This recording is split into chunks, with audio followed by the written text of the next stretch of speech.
Bom dia, mais uma manhã com Cristo se iniciando. Hoje estaremos falando sobre a mensagem Propriedade, que foi psicografada e publicada no livro Caminho, Verdade e Vida, FEB, editora FEB, né? Capítulo 149, e é referente à passagem de Mateus, capítulo 19, versículo 22, que fala o seguinte: o moço, ouvindo essas palavras, saiu entristecido, pois era possuidor de muitos bens. É aquela passagem do jovem rico, que vai a Jesus e fala: Senhor, o que eu preciso para ganhar a vida eterna? E Jesus diz: segue os mandamentos, honrar pai e mãe. Aí Jesus relata lá os mandamentos, né? E aí ele diz: mas esses mandamentos eu culpo Deus da minha juventude. E aí Jesus vira para ele e fala assim: então vá, vende tudo que tens, dá aos pobres e me segue. E aí o jovem entristecido, porque era muito rico, não queria perder seus bens, deixa Jesus e vai embora. E Jesus está falando sobre isso, sobre essa relação com os bens materiais. Jesus não proíbe ninguém ter bens materiais. Jesus usou dessa situação para falar isso, não com o objetivo claro do indivíduo largar tudo, mas para mostrar ao indivíduo que ele ainda tinha apegos, que ele não seguia realmente os mandamentos divinos. Ele ainda era egoísta, tinha apego aos bens materiais, ao ponto de não abdicar deles, em prol de ninguém, nem em prol de seguir o Cristo e ganhar a vida eterna, como era falado na época. Ganhar o reino dos céus. O bem material era muito maior para ele. Então vamos à mensagem e a gente depois vai fazer alguns comentários. Propriedade. O instinto de propriedade tem provocado grandes revoluções, ensanguentando os povos. Nas mais diversas regiões do planeta, respiram homens inquietos pela posse material, ciosos de suas expressões temporárias e dispostos a morrer em sua defesa.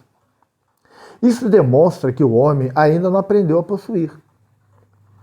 Com esta argumentação, não desejamos induzir a criatura a esquecer a formiga previdente, adotado por modelo a cigarra descuidada. Apenas convidamos a quem nos lê a examinar a precariedade das posses efêmeras. Cada conquista terrestre deveria ser aproveitada pela alma como força de elevação. O homem ganhará impulso santificante, compreendendo que só possui verdadeiramente aquilo que se encontra dentro dele, no conteúdo espiritual de sua vida. Tudo o que se relaciona com o exterior, como sejam criaturas, paisagens, bens transitórios, pertencem a Deus, que lhes concederá de acordo com seus méritos.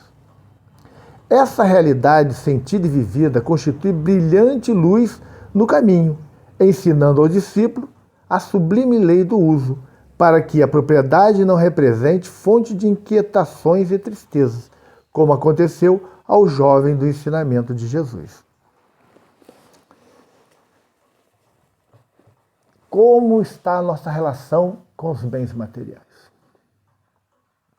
Voltando a falar aqui, não sou contra, e Jesus não era contra ninguém possuir bens. Tem pessoas que acreditam nisso. Tem pessoas que acreditam que os bens não podem estar na mão das pessoas, e sim na mão do governo, para que o governo dê as migalhas que as pessoas precisam. Também não concordo com isso. Jesus também nunca falou que isso deveria ser assim. Muito pelo contrário. Mas cada um deve ter seus bens e saber lidar com eles. Aprender a conviver com os bens é a melhor coisa que tem. Porque eu posso ser rico e utilizar a minha riqueza em benefício do outro também. Eu posso ser rico e não ser orgulhoso, não ser vaidoso, não ser dominado pelas riquezas. Jesus disse: não dá para seguir a Deus e a Mamon. Ou você segue um ou outro, ou você amará um e ofenderá o outro. Porque o que é Mamon? Mamon, na mitologia, era o rei, era o deus das riquezas, do ouro, né, da riqueza. E se nós nos dedicarmos apenas à riqueza, Porque ou se você se dedica... Porque quando a gente fala em servir, o servo, na época do Cristo, só para a gente entender, o servo era um escravo. E ele só podia servir a um amo, a um senhor. Ele não servia a dois. Porque se ele servisse a dois, ele serviria mal os dois. Ou um ou outro. Sempre era assim. Porque isso era da cultura. A gente tem que pensar na cultura da época. E quando Jesus disse que você não pode servir, o que significa? Porque o servo se dedicava exclusivamente ao seu senhor. Então você não pode se dedicar exclusivamente ao dinheiro de forma nenhuma. Você precisa se dedicar, né? E nem dá para, na nossa vida, a gente se dedicar exclusivamente a Deus. Porque você precisa sobreviver. Você precisa trabalhar. Você precisa fazer o teu trabalho junto à humanidade, né? Não é, não, pô, tu está dizendo que as pessoas não podem se dedicar, tem gente que se dedica a Deus, não sei o quê. Não, gente, o que a gente está falando é o seguinte, a gente pode se dedicar a Deus, mas não dá para ser em tempo integral, porque você tem seus afazeres, você tem que cuidar, você tem que cuidar do teu próprio corpo, você tem que cuidar da tua saúde, você tem que trabalhar, você tem que exercer a tua função junto à humanidade. E se a gente abdica de Deus para viver só o materialismo, que é apregoado aí por algumas ideologias, não dá para viver, gente. Dai a César o que é de César e a Deus o que é de Deus. Ao mundo, César representa os governos, é o governo do mundo, a representação política. E Deus, a representação da vida. A gente tem que dar a César, dar ao governo, inclusive respeitar os governos. Mas não precisamos dar ao governo reclamando, xingando, falando mal e excluindo Deus das nossas vidas. Nós temos que viver a vida pública, que é a vida material, e ao mesmo tempo a vida religiosa, que é a vida espiritual. Conviver com os dois. E aí, existem alguns momentos da vida que os bens começam a querer falar mais alto do que a nossa vida íntima, do que o nosso crescimento espiritual. E a gente não pode. Podemos ter bens, mas colocando eles no devido lugar, que é sempre uma posse secundária. Nós estamos como usufrutuários dos bens, porque eles não vão com a gente. Eles vão ficar na terra. Então, a dedicação maior tem que ser aos bens espirituais. O que são os bens espirituais? As virtudes. Desenvolver as virtudes, porque essas virtudes, elas irão com a gente. Nós vamos carregá-las, vamos levá-las ao mundo espiritual. Vamos levá-las. E os bens materiais nós vamos deixar, porque eles são transitórios. Eles ficam aqui. Eles ficam com a matéria. Os bens espirituais estarão com a gente sempre.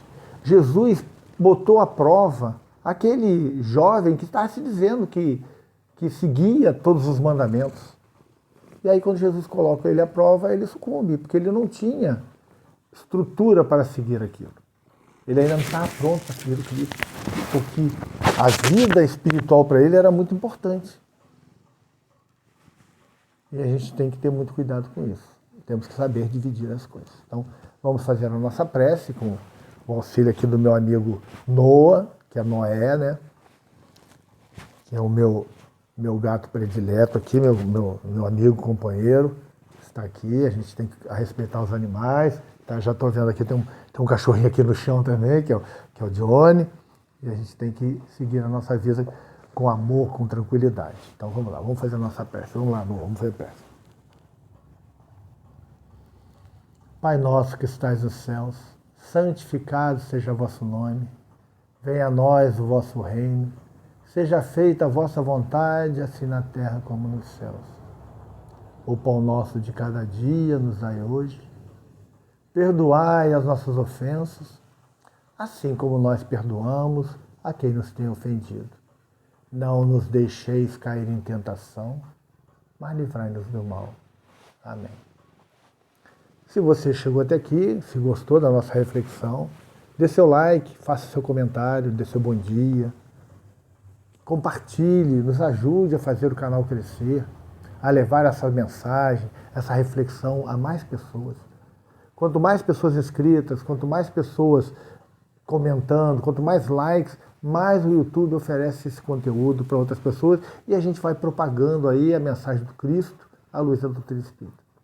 Que Jesus esteja sempre em nossas vidas, nos iluminando, que tenhamos noção clara que estamos aqui para evoluir espiritualmente, que os bens materiais são para o nosso uso e não para nos usarem. A gente usa os bens materiais e os deixa. Os bens espirituais, nós colocamos ele nas nossas vidas e eles seguem com a gente para a vida eterna. Isso é o mais importante. Então, que Jesus possa nos abençoar, que esse culto matinal possa ter tocado o teu coração, para que você tenha paz, harmonia, e que essa prece tenha, de alguma forma, ajudado a te harmonizar e te pacificar, para que esse dia de hoje seja um dia de muita paz, muita harmonia, de muita felicidade e com a presença de Jesus em nossas vidas. Até amanhã, se Deus quiser.